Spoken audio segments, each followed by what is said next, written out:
Right, so I want to say Barak the Yahweh, Barak the Yahweh Shah, Barak the Yahweh, Barak the Yahweh Shah, Bahashem, Rakah HaKadosh. Double honors to the apostles and elders of GMS, and salutations to you brothers out there that's doing this work and truth and sincerity. So real quick, I'm going to go back to Jeremiah 50 and 29, then I'm going to go back to the verse that I left off at in the last video. But let me grab this back real quick, because there's a couple verses that I want to grab, particularly for this verse. So it says Jeremiah 50 and 29, called together the archers against Babylon. Now, how is the archers are being called together, right? Well, because the scripture says, for the Lord mustereth the host of the battle, right? I think that's in Isaiah 13. And I believe I grabbed this before, but let's grab it again, man. What is that? Be specific.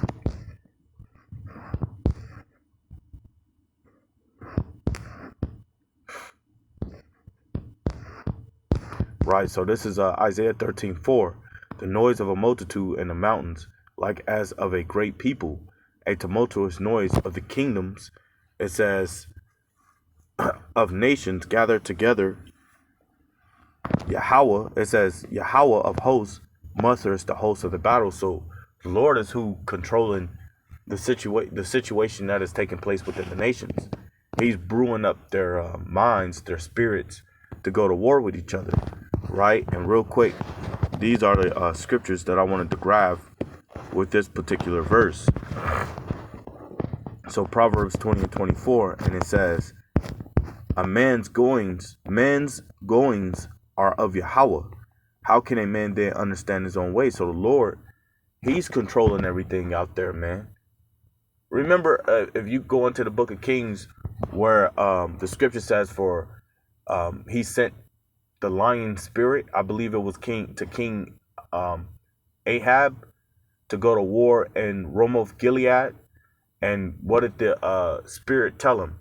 The spirit told him that he will win the battle, right? Well, let's grab that real quick. Let's grab it real quick. So 1 Kings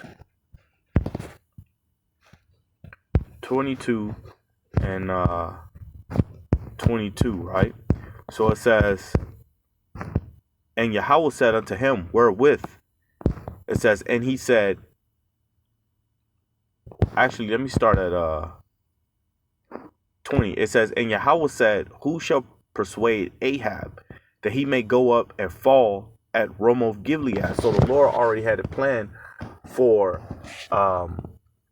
King Ahab to die at Ramoth Gilead, because the lion spirit was to tell the prophet that King Ahab was going to win the battle in Ramoth Gilead. So the angel became the lion spirit that told the prophet to tell King Ahab that he was going to win. So check it out. So it says, and Yahweh said, who shall persuade Ahab that he may go up and fall at Ramoth Gilead?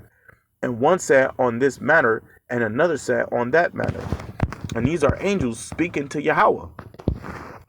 And it says, and there came forth a spirit and stood before Yahweh and said, I will persuade him. And Yahweh said unto him, wherewith? And he said, I will go forth, and I will be a lying spirit in the mouth of all his prophets. Now, the crazy thing is, man, is that the lion spirit fell upon all of the prophets of King Ahab to tell King Ahab he was going to win. But there was one prophet that told him that he wasn't going to win.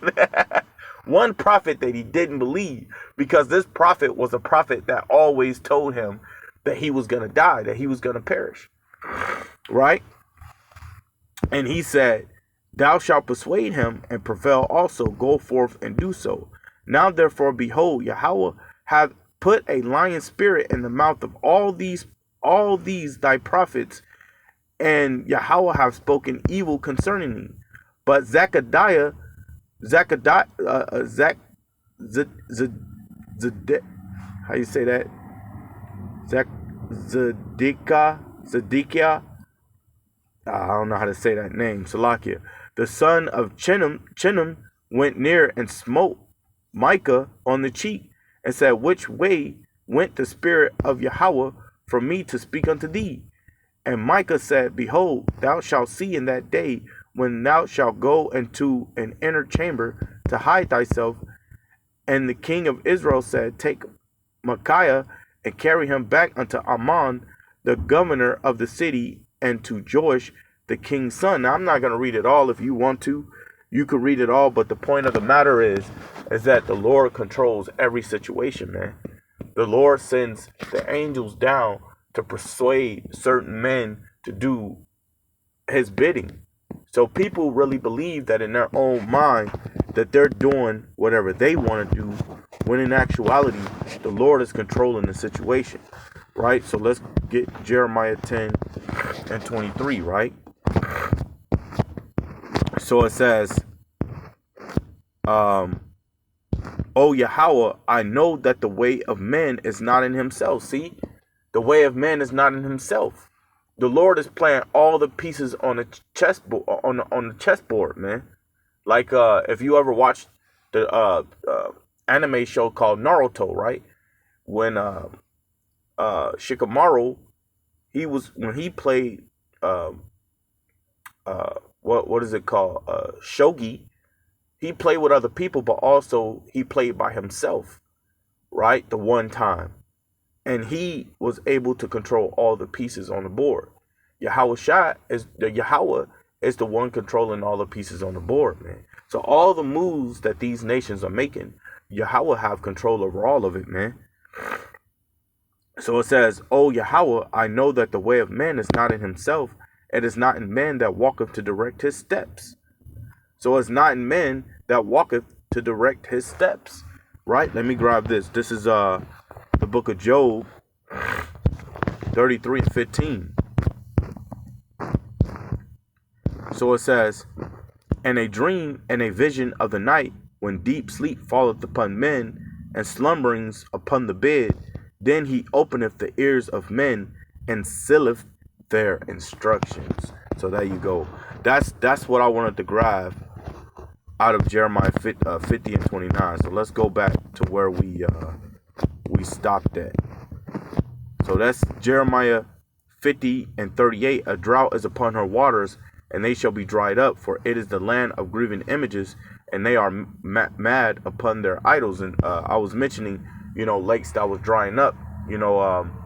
Yeah, you got the Mississippi Lake, you got Lake Powell, Lake Mead, and there's a few more lakes out there that's actually been reservoirs and whatnot that's just drying up, right? So you can look them up yourself, man. Just go to Google and look up, lakes that are drying up in the U.S. It says, Therefore the wild beast of the desert with the wild beast of the island shall dwell there, and the owl shall dwell therein, and it shall be no more inhabited forever, neither shall it be dwelt in from generation to generation, right? Because it's going to be like unto Sodom and Gomorrah, right?